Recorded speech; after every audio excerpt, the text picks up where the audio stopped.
In today's video, we've got 10 insane moments that led to anger backstage at WWE from WrestleMania. If you guys like to support the original upload of the content, go ahead and click the top link in the description. Show them some love. If you want to interactive content with me and the flock over on Twitch, you know where to find that link. It's at the bottom of the description. I've also got a Patreon with bonus content that I cannot upload to YouTube because it is too spicy. They don't like when I upload it here. I'll get banned. No ghost boobies though. Without further ado, let's get right into the video. 10 insane moments that led to anger backstage in WWE.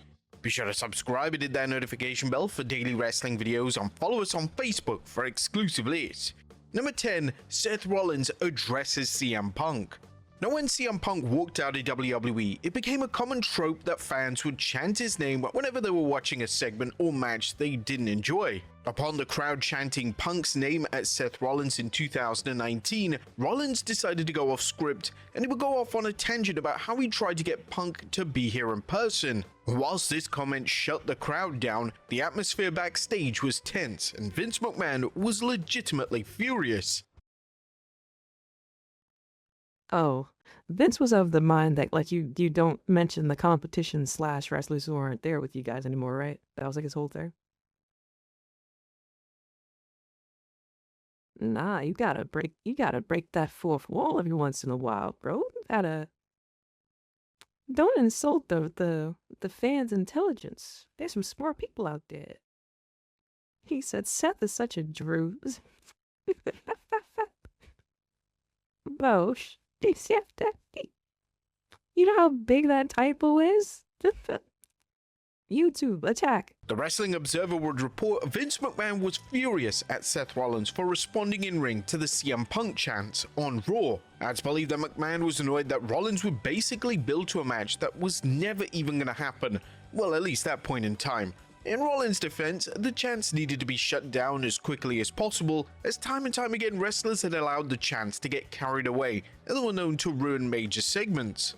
Number 9, no male on female contact. Vince McMahon had a concrete rule on male wrestlers physically touching female talent, and when Scott Dawson brushed past I love those spots in that Royal Rumble. They definitely beat Nia's ass. They definitely did her dirty. What are you doing here with us? This is definitely like what happened with the Bulldozer. As soon as she got in the ring with Price, that was it. That's what are you doing here? Go back over there, man. Concrete rule on male wrestlers physically touching female talent, and when Scott Dawson brushed past Alexa Bliss in a backstage segment on Raw in 2019, McMahon lost it. According to Dawson, who now uses the name Dax Harwood on his podcast, McMahon chewed him out in the gorilla position. I remember that we were supposed to come in and we were supposed to be very animated and happy that I won. So I came in, pretended that I was playing the trumpet or something, and I was in the marching band, and I marched by Alexa Bliss, and my shoulder barely brushed her shoulder. Barely brushed it. I begged people to go back and watch it. As soon as it was over, we got called into the gorilla position, and Vince chewed me out, and he said, "Man, don't touch women." Vince McMahon being the authority on this is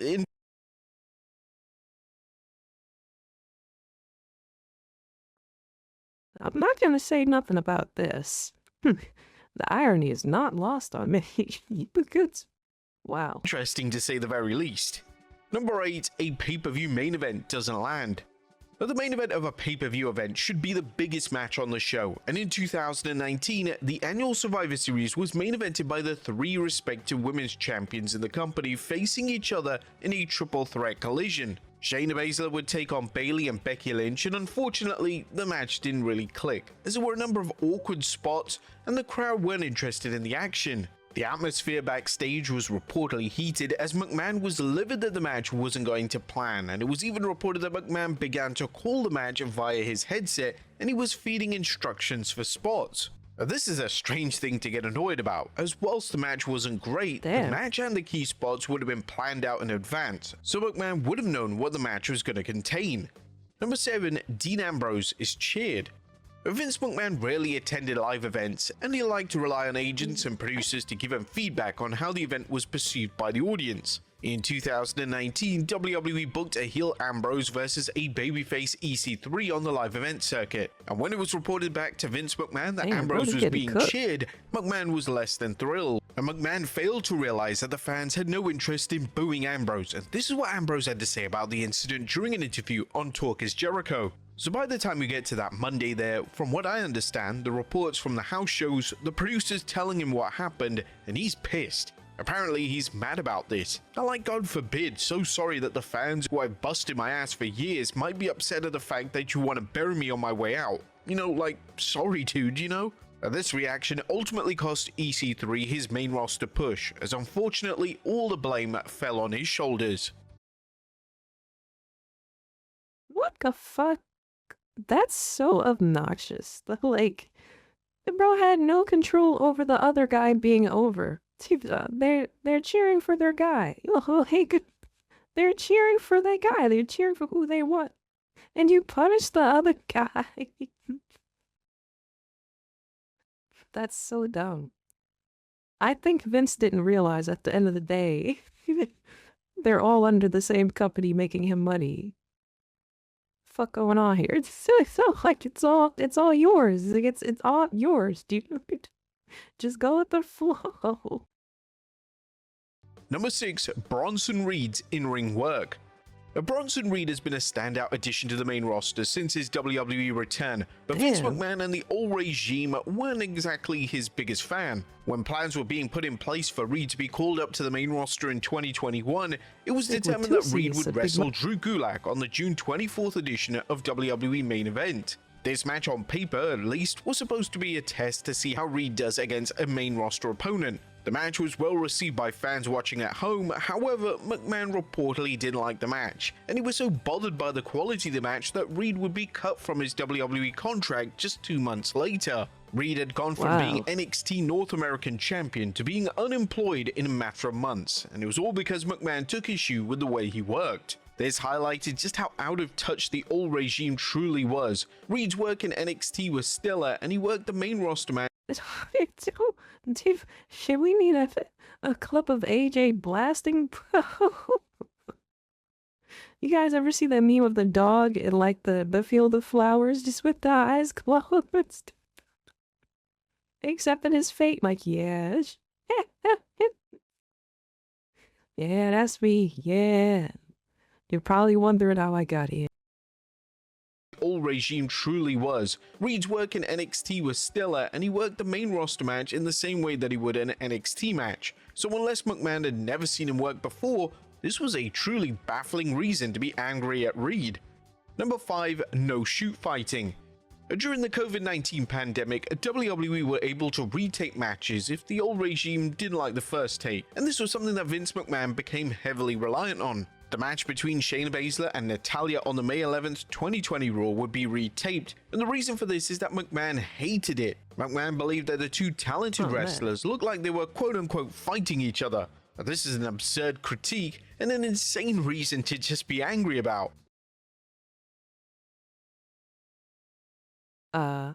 Is that not... I thought wrestling was... Never mind. Ew, is this Shayna Baszler looking all cute? What the fuck? The former NXT Women's Champion discussed McMahon's reaction during an appearance on Renee Paquette's Oral Sessions podcast, and she mentioned, "The next week I had a match with Natty. Natty is way more experienced at this, obviously. Natty has trained with me in an MMA gym. I said, let's just shoot around a little bit and then we'll get to what we need to get to. We do it, he hates it. I went to the back and he said, it looks like you're just fighting each other. He makes us do it again." Baszler's style was literally the exact thing that he was complaining about. This was an indicator that Baszler was going to struggle to connect with McMahon during a time on the main roster. Number 4, managerial antics. One of the fundamental issues with the old regime in WWE was that personal biases stopped certain wrestlers getting pushed. Vince McMahon was never a massive fan of the late great Luke Harper, and McMahon would often look for reasons to stop using him on TV. By the way, this man was fucking fantastic. He was doing moves that he should not have been able to do at his size. By the way, before he lost the weight and shit. Like, okay, Vince. Okay. In 2019, Harper faced EC3 in a dark match before SmackDown, and the match was used to test out the partnership between EC3 and manager Drake Maverick. McMahon scolded the match, and he took issue with the managerial dynamic between EC3 and Maverick. This was unusual, as the pair had been a major success in TNA, but McMahon clearly wasn't a fan. Although Harper had no role in the dynamic between the two, all the blame fell on him, as McMahon made the executive call to pull Harper from television with immediate effect. Number 3, the CM Punk podcast. The CM Punk's podcast with Cole Cabana in late 2014 is arguably the most famous pro wrestling podcast episode that exists. The episode led to an expose of WWE, and key names such as Triple H and Vince McMahon were under fire. The reaction backstage following the podcast surfacing was a tale of two sides. McMahon, who fans expected to be livid, was said to be calm, as after all, wrestlers badmouthing the company wasn't anything new for him. But as for Triple H, he was enraged, and it was even reported that he wanted to react with violence. The same was said for Stephanie McMahon, who was evidently supporting her husband, and it's rare for the game to react in this manner, but Punk's comments really hit a nerve. It's kind of crazy after seeing the Stephanie's Places episode, where they're definitely calm and cordial and talking, and it's really wholesome. We watched that together on Patreon, by the way.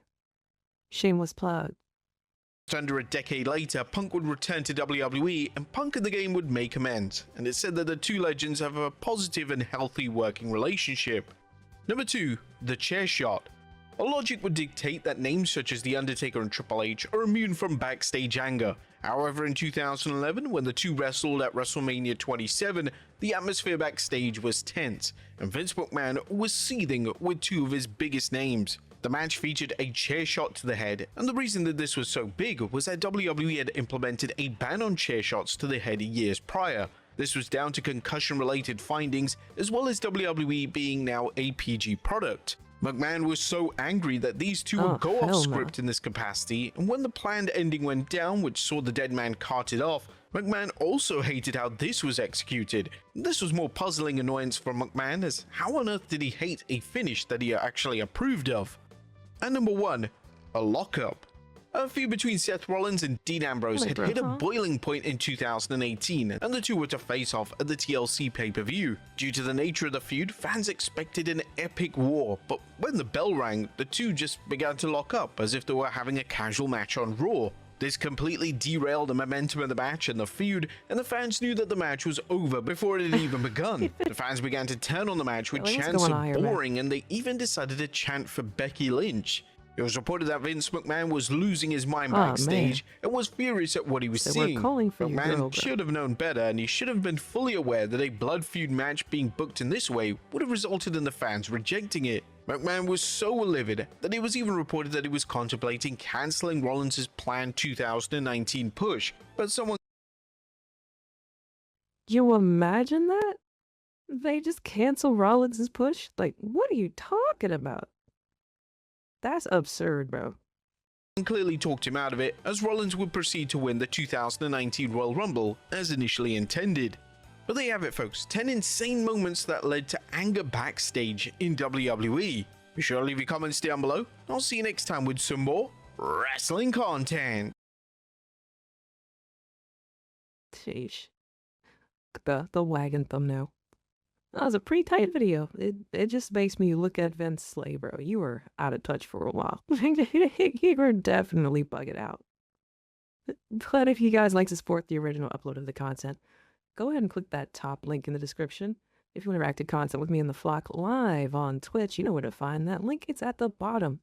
I'll be seeing you guys in the very next video that uploads to the YouTube channel, unless you check out the Patreon, in which I upload every day. Bonus content that I can't put on YouTube because it's too spicy. No, you won't see ghost boobies. Take care. Thank you so much to those of you that have made it over to the Patreon. I appreciate you.